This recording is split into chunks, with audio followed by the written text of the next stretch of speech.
sports are really important vehicles for relationships. We have purpose. We have a why. We bring people together. We connect. I feel like God is our greatest supporter and our greatest coach.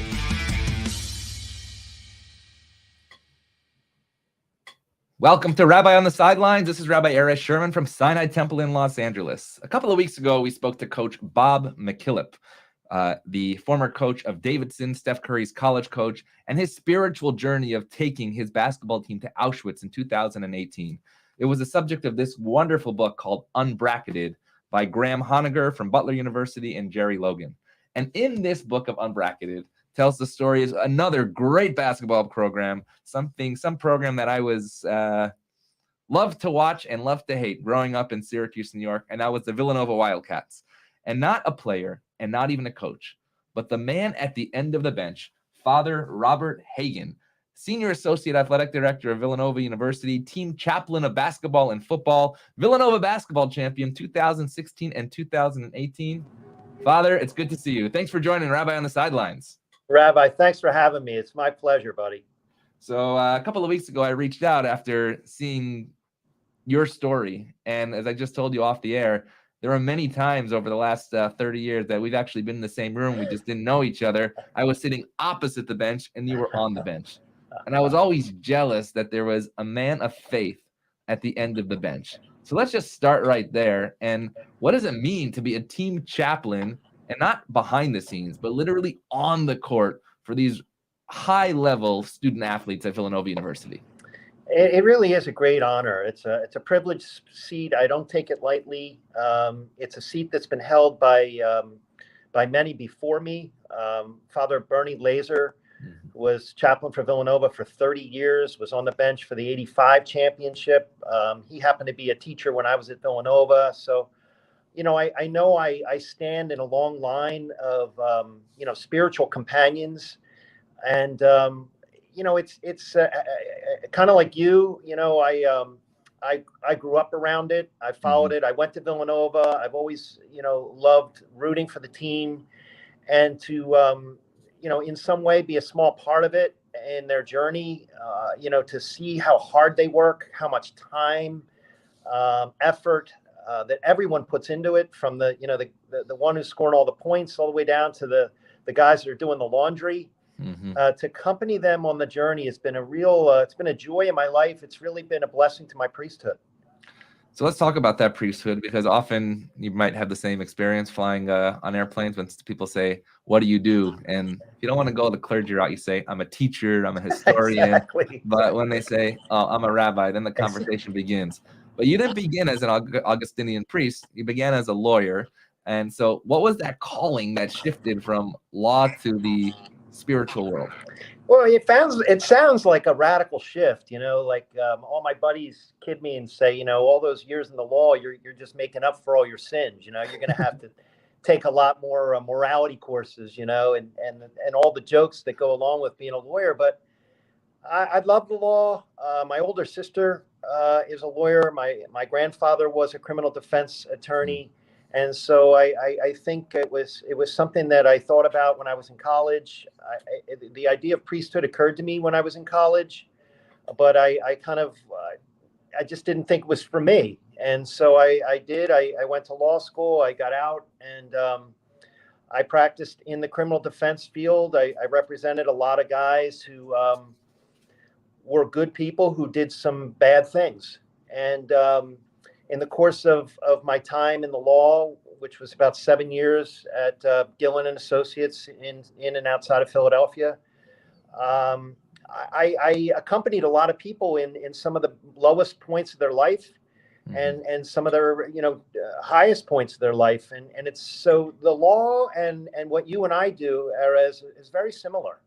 You kind of help people work on and become the best version of themselves. And so I always thought the notion of a calling was like, St. Paul got knocked off his horse. Moses saw the burning bush, that it was some kind of radical lightning bolt strike, And so that really wasn't happening to me. So I thought that's what happens to rabbis and priests, that that's how they're called. What what I came to realize is a calling can be a whisper in your heart. It could be Yes. a tap on your shoulder.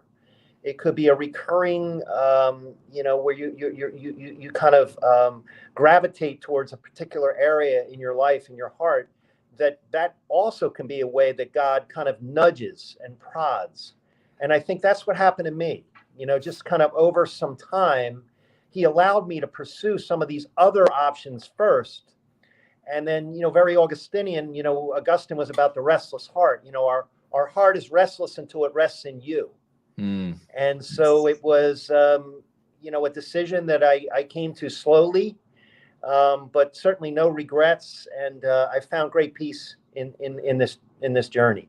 And so over the last 2 years that I've had this show of Rabbi on the Sidelines, which sounded crazy to the Jewish community and maybe even the religious community, but then I talked to people like you who have maybe found this passion of spirituality, but in a community where there are a lot of resemblances of spiritual significance in the sports world.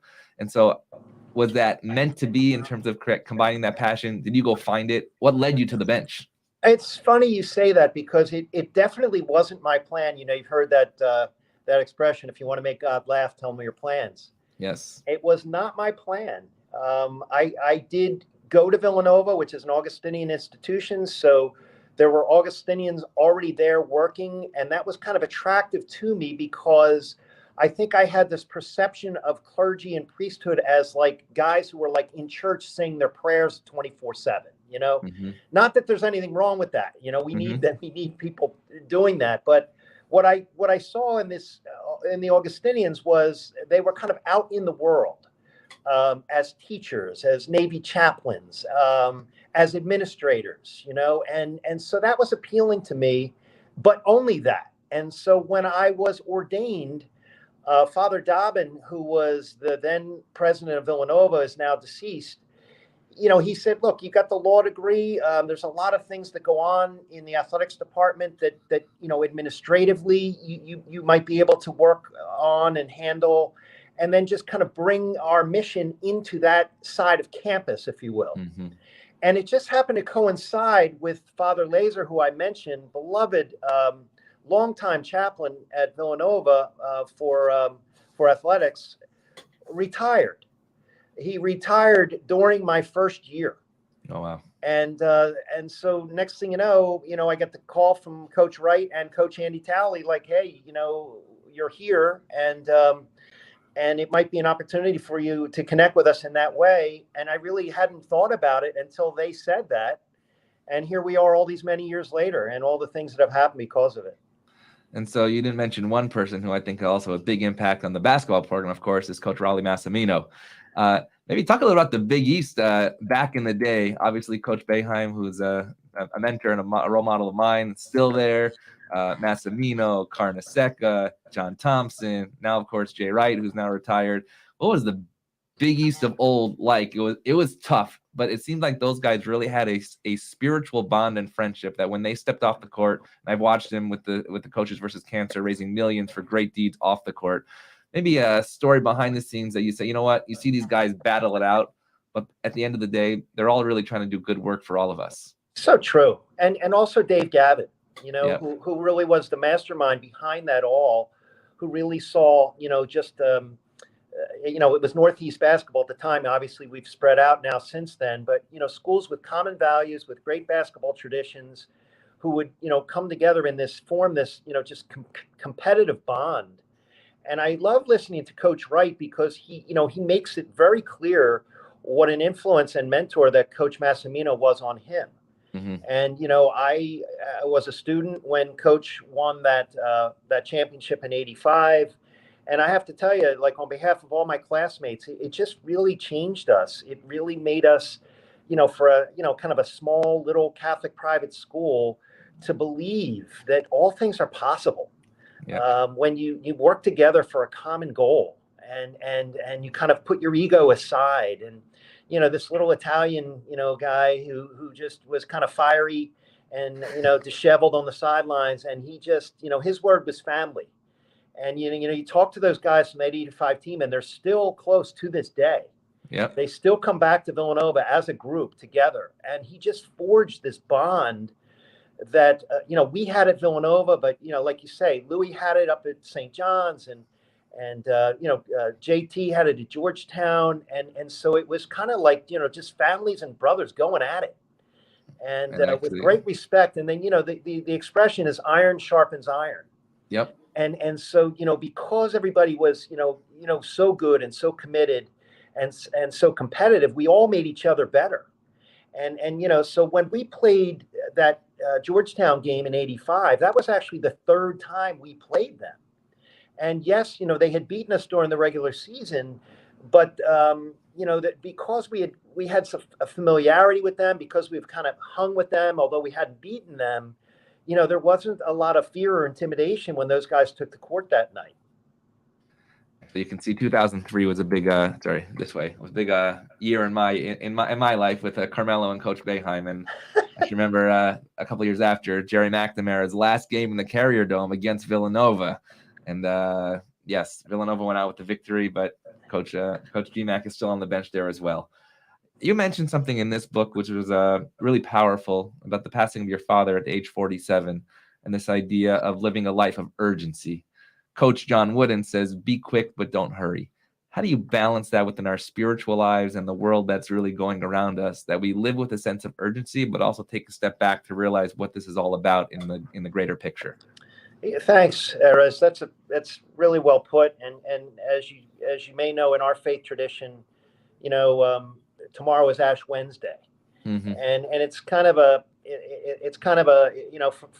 for the unschooled, it might look a little crazy for us to be walking around with ashes on our foreheads, but it is whether you put an ash on your forehead or not, it's just a nice reminder that we are dust, and unto dust we shall return, and that we're all just passing through here for a finite period of time. And to not get too hung up about the past and not to be too anxious about the future, but to really kind of live in the moment and embrace the opportunities that we're given each day. And so obviously it's wonderful for our respective faith traditions to live that way, but it certainly translates on the court, to be able to stay in the moment and be centered and not be so hung up about a mistake or a missed shot or a blunder that we all make. And one of the things that our guys will scream on the bench, and that is next play. Nice. Next play. And I would say that's kind of translation for you're forgiven, get back in the moment, and let's move forward together. Oh, I love that.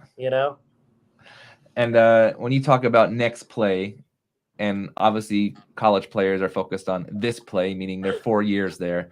But as you said, the brothers that come back, the families that's created. You were on Fox News after the championship win a couple of years ago, and this is what you said about life after basketball for these players and how you try to prepare them. Coach Wright has a wonderful way of reminding them not just about the basketball, but life after basketball. And we infuse this spirit we like to talk about being hungry and humble.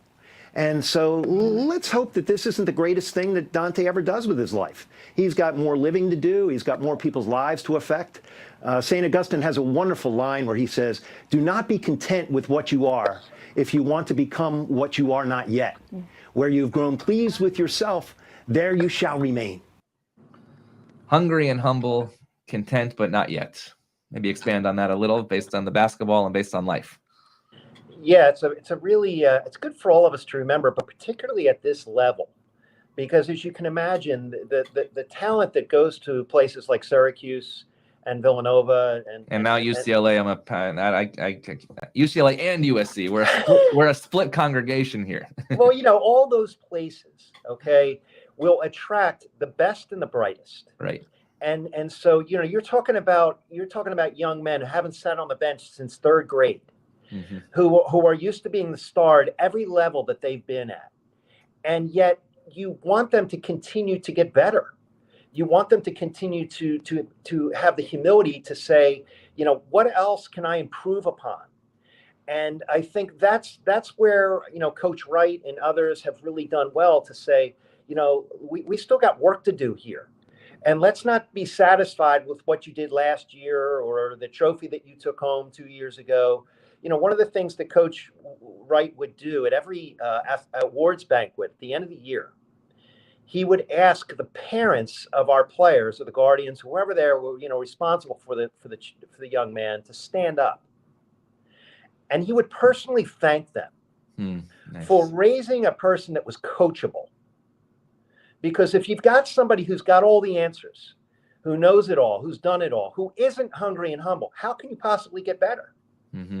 And so, I think that, and especially, in the age of NIL, where everybody's going to compete for the 5-star player who's going to make the millions of dollars that you're going to have to pay, and they're worth, and they're deserving of it, and that's a whole nother issue.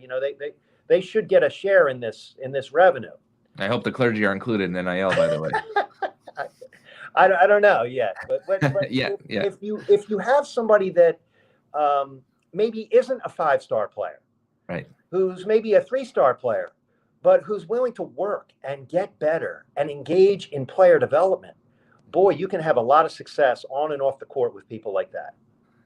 So how does prayer work as a priest? But even when teams don't have priests, I'm always told that there is prayer in the locker room. This past year, we went through these Supreme Court hearings about can there be prayer off the field, on the field, and then something like DeMar Hamlin happens, and not only are the players praying, but the broadcasters are praying in that moment.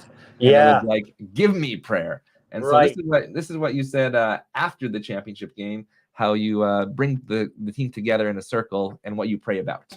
After we won, we did what we always do, and that would have been win or lose.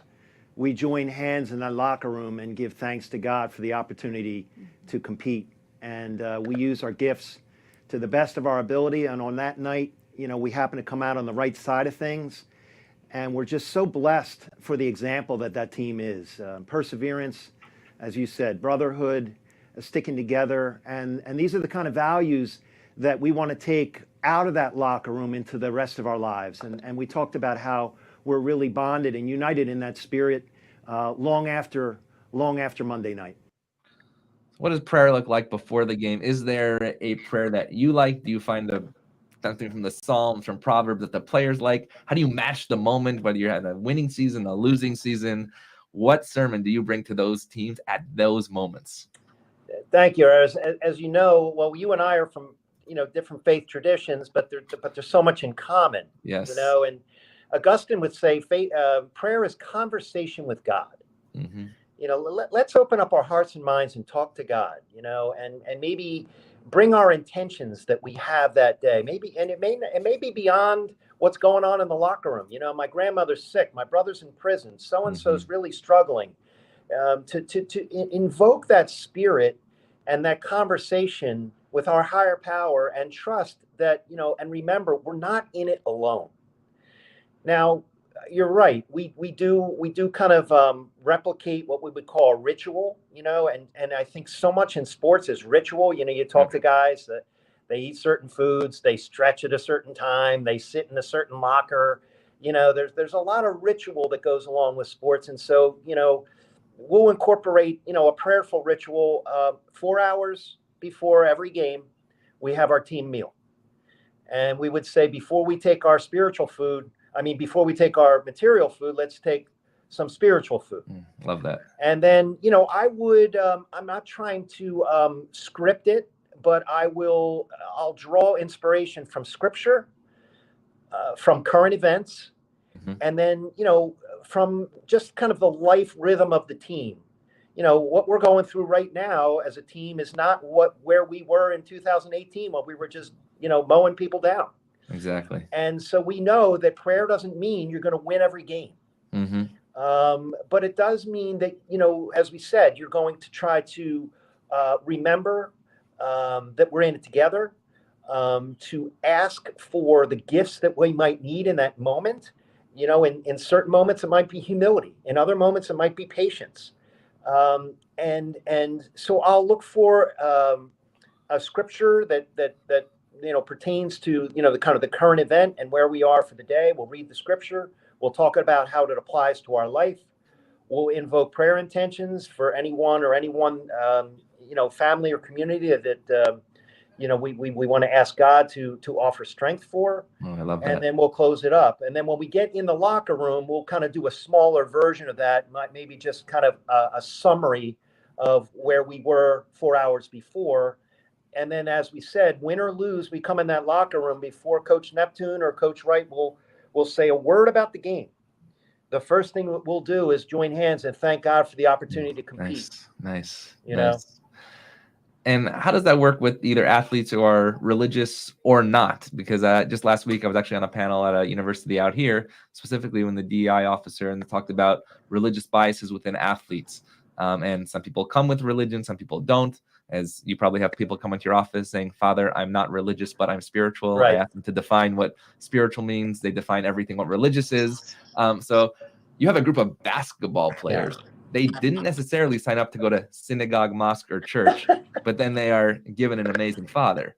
So how do you not be content, be humble, all the things that you're talking about while bringing, we can say the word of God, but bringing a sense of wholeness, of godliness into this athletic program? Thank you. I see my role as, my role is not to convert everybody and make them all Catholic. Not that I could. Or my role isn't to run around and hit everybody over the head with the Bible. But at the same time, and I like to say it to our guys, a couple of different ways, but like, if as athletes, as student athletes, just as people, we're all born with tools in our toolbox. And mental being one of them and physical being the other. Well, why would you leave that third tool in your toolbox and not access it and try to use it?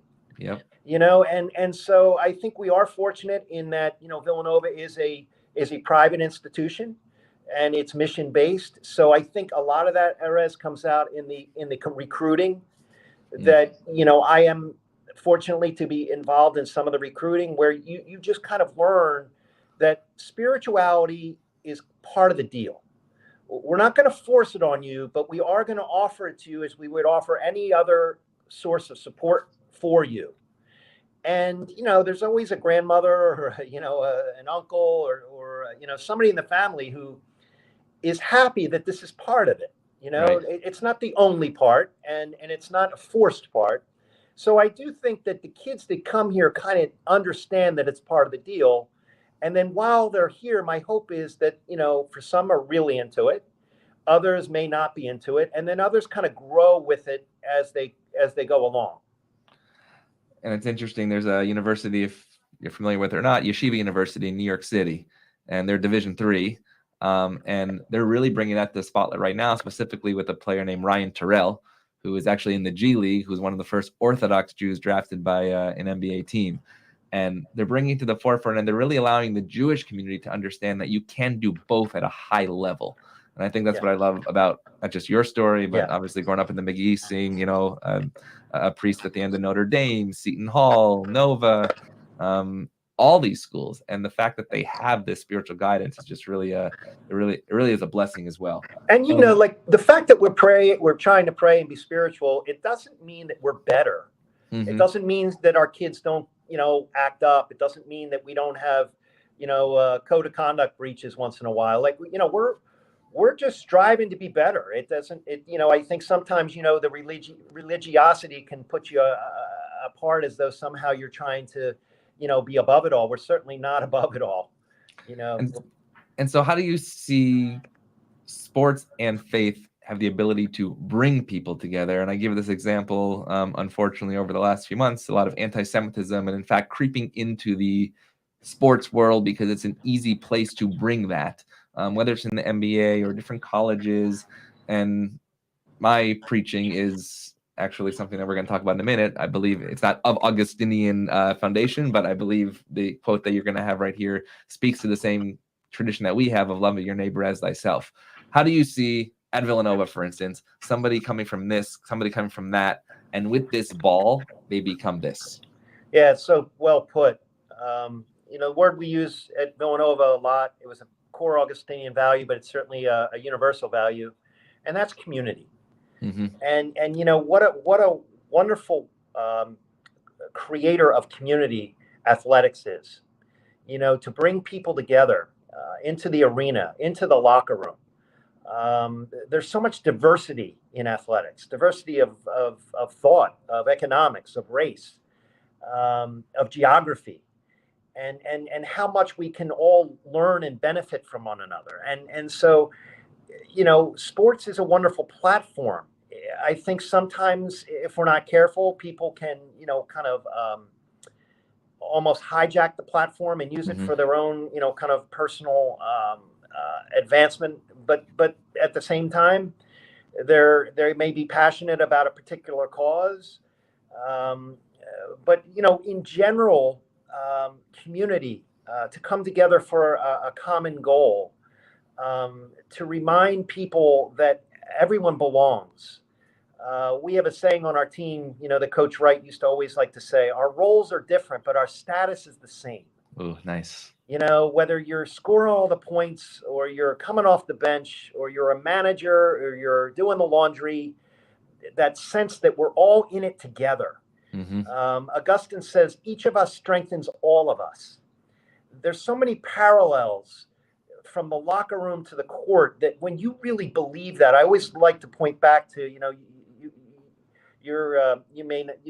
don't know if you were even born when this happened, but the Miracle on Ice, that 1980 gold medal hockey team. I was -2. I know. And I have to, when I bring it up with the guys, I have to tell them to go watch the movie because, I know they, but just that whole example of, they were going up against the pros. They were going up without the talent. They were going out with, with less, lesser facilities. But what really tipped the scale for them was they loved each other. Right. And so, to be able to use sports as a kind of a microcosm for, especially in the world that we're in right now, where there's so much polarization and division, I can tell you, Coach Wright brokered a wonderful conversation, in our locker room over the anthem. And, Wow. as you can imagine, you've got guys who come from different neighborhoods. You've got guys who've had different experiences with the police. And here we are in the middle of it. And unity doesn't always mean uniformity.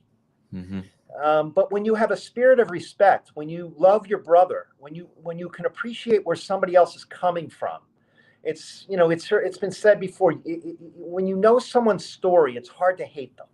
Yep. And to spend the time really talking it out, recognizing some of the differences, where people are coming from.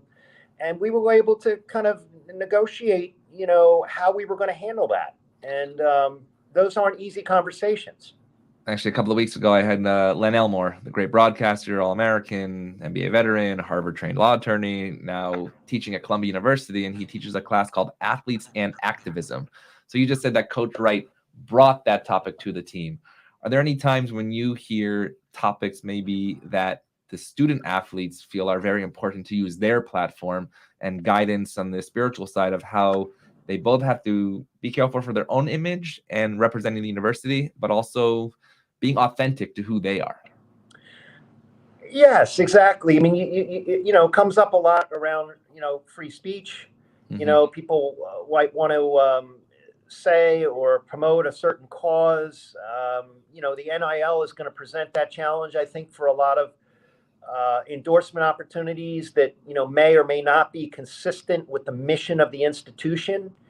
And so those are conversations about remembering, who we represent, and we talk about that a lot, just in terms of language, how people are, everyone, back in the day, you played and it got covered on the local news channel and that was it.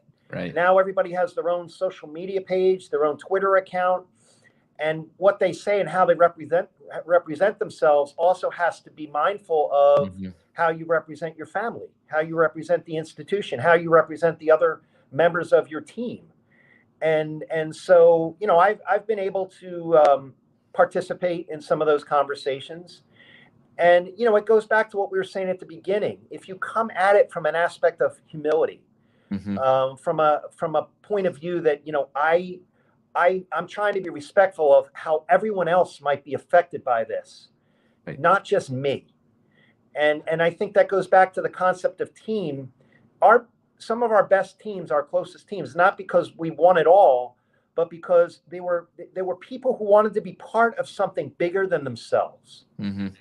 Absolutely. And that's usually a good barometer for us as we kind of try to work on team culture. And actually, you said that right as you were going to the Final Four, the same year that Sister Jean, and we'll talk about her in a minute. And this is what you said about togetherness and unselfishness.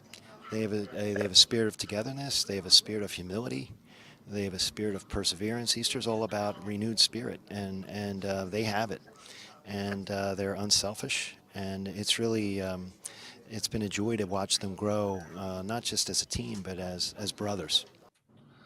So you talk about togetherness and unselfishness. As you just said, the best teams sometimes don't have the 5 best players, but the 5 best teammates.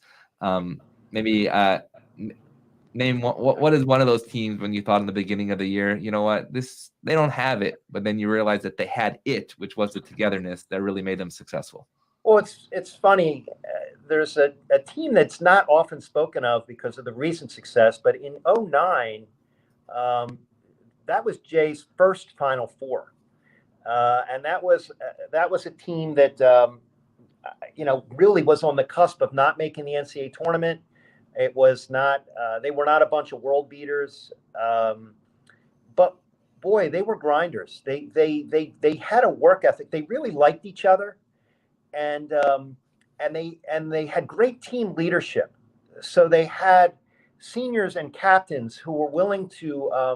I always say leaders are not always the most popular people in the room, and they're not the ones that always get invited to all the parties. They're often able to hold others accountable and to maybe say some things that others need to hear, but don't always say. Right. And one of our core Augustinian values, for the university, the 3 ones that we point to are veritas, unitas, caritas, truth, unity, and love. That's my next question. But yes. Yeah. but truth, you think about it in your own life. How many people really tell you the truth? Yep. Versus what they think you want to hear.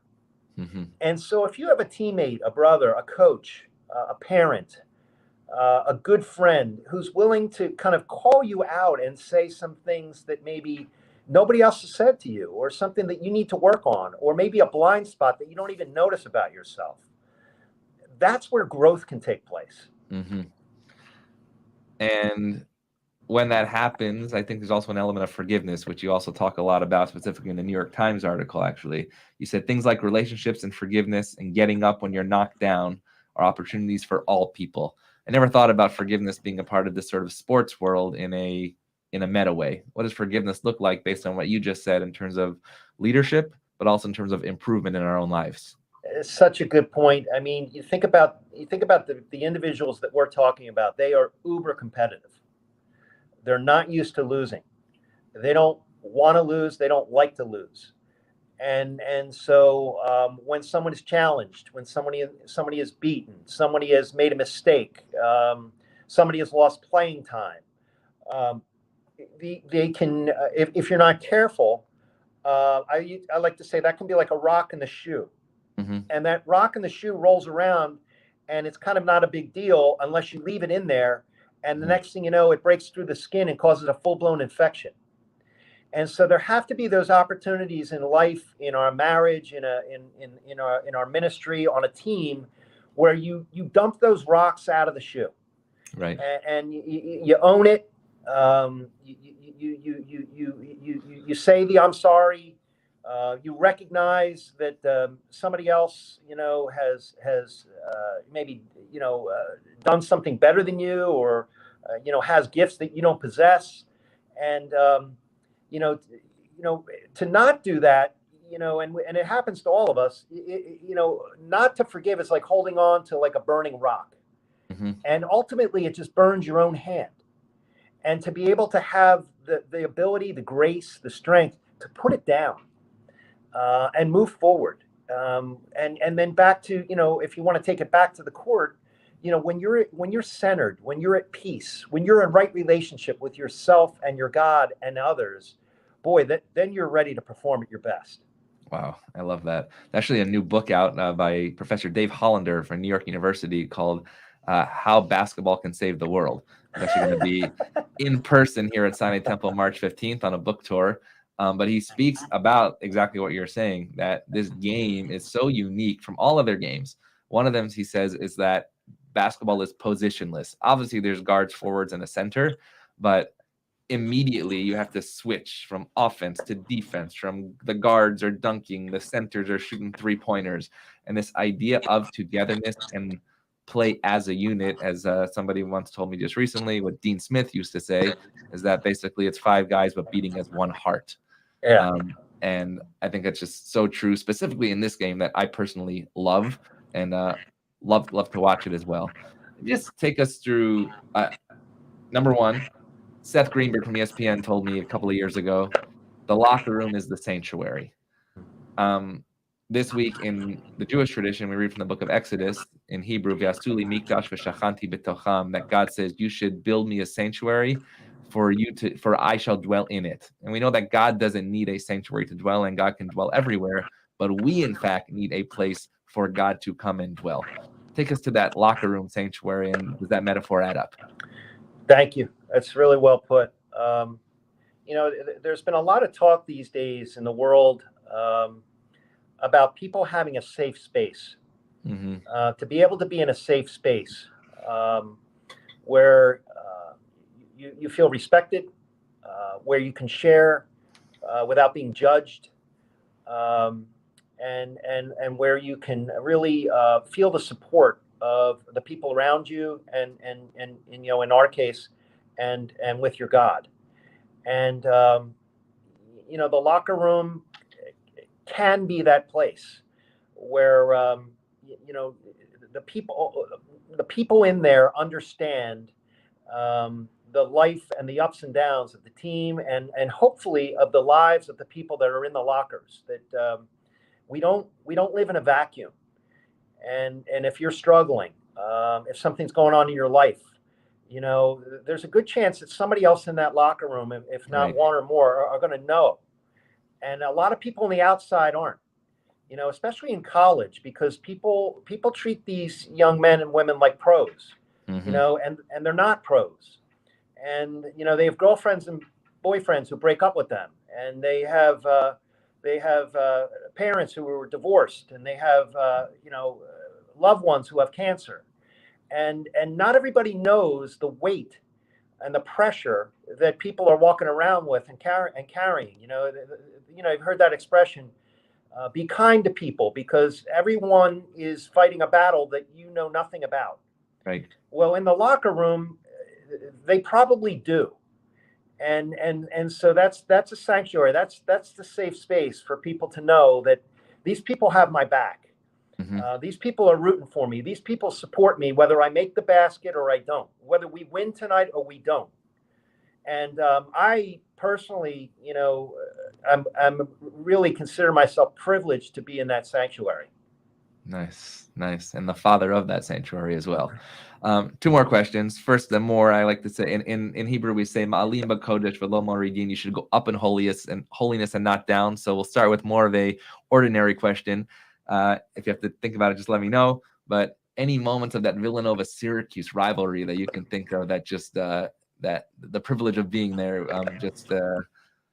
comes to mind? Well, I got to say, Syracuse really travels well. Yes. I mean, we would play them in Wells Fargo and Philadelphia. And you would hear some "Let's Go Orange" chants there. Oh, my gosh. We would be so excited that we have this packed house, and half the building would be orange. And they come down in these yellow school buses and just, Jerry. So I have great respect for their fan base, for the passion, for the tradition. Coach Wright and Coach Boeheim have a wonderful friendship. We would go up to that Grimaldi's, I think it's that Italian. Absolutely, on Erie Italian Boulevard. Restaurant. Yep. So I love schools with tradition. And, I know we have it, but, Syracuse, USC, a lot of schools you've mentioned, a lot of schools in the Big East, that tradition it just really makes it so special. You respect them, even though they're coming out, they want to knock your head off, but you just respect the bond and the passion that they have for their program and their institution. And how do you see college basketball and college athletics going forward in the next let's say, I mean, first 1 year, but like we went through COVID, where I think the world really needed not only religion, but also sports. We missed that so dearly. And then with the NIL and also with the transfer, when you talk about humility, right? The fact that a young person had to really think about their decision and possibly even sit out a full year before they went to somewhere else. And now it's sort of just mix and match. What does that look like going forward in terms of the spirituality and loyalty involved, not just to an institution, but to brothers? So true. I mean, you said a lot there. I mean, COVID really was a game changer for all of us, right? The world, our schools, education, business, and one of the expressions that we were using around campus was just were there any COVID blessings? What COVID blessings came out of it? And if you reflect, I'm sure you can make your own list. Yep. Just appreciation of work-life balance, of being able to gather, our own health, how much our health is interdependent on one another's health. And so a lot came out of there that I think we're still unpacking. The NIL, I spent 20 years working as a associate athletics director, and the bulk of that time was in what we would call student athlete welfare. Mm-hmm. And so I really do have a great appreciation for, even though this is a lot of change and we're not exactly sure how it's going to all shake out, the concept of it makes perfect sense. That these student athletes put a lot into this, and they should receive the benefit that in a lot of ways they have been denied. And it really is like a full-time job. Right. And so they didn't have the luxury of being able to go out and work while they were, because of this work that they do. And so I think they're still figuring that out. And so the transfer portal is it's a little off-putting for a lot of us who it's almost like free agency. Right. And I think as I said, if you talk about schools that have tradition, I think we took a lot of pride in bringing students in that would want to be here for the 4-year experience, to graduate, to be a part of the community long after they leave. And so kind of this hopping around. I'm hoping that the dust will eventually settle. That you can't just kind of move around for playing time.